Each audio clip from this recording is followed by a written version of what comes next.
Apakah benar seorang ikhwan atau seorang laki-laki ingin poligami itu harus minta izin kepada istri? Nggak ada keterangannya, nggak ada.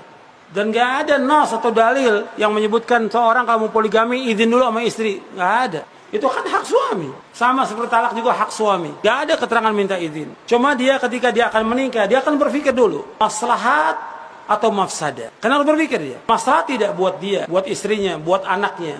Atau mafsadah, apakah dengan dia menikah, kan dia juga harus berpikir. Bagi orang yang beriman dan orang yang berakal dan punya hati, dia juga berpikir, apakah dengan pernikahan ini akan membawa maslahat buat dia, istrinya, agamanya, dia untuk ibadah kepada Allah, dan juga anak-anaknya. Atau merusak, bahwa dia orang yang dengan poligami didukung oleh istrinya, dan tambah ibadah dia kepada Allah. Tapi ada juga yang menikah dengan poligami itu, berantakan rumah tangganya. Sampai ada salah satu yang harus dicerai. Sehingga apa?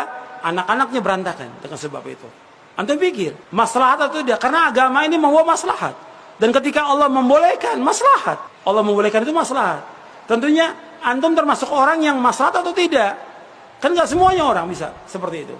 Dan juga nggak semua istri bisa terima yang demikian. Tapi antum harus berusaha bagaimana berpikir lebih dahulu. Istikharah, ini maslahat atau tidak? Gitu. Jangan sampai ketika antum sudah berbuat, yang penting saya nikah dulu aja, urusan belakangan. Nanti kalau mau harus cerai, ya cerai. Ya nggak boleh begitu. Antum ketika nikah, ya untuk selama-lamanya. Antum berpikir ketika antum menikah, apakah yang pertama, atau kedua, ketiga, untuk selama-lamanya. Saya ingin pernikahan ini mendapatkan sakinah, mawaddah, warahmah, memiliki yang soleh dan soleha. Itu niatnya. Bukan coba-coba, bukan. Bukan main-main. Bukan juga, saya penting nikah.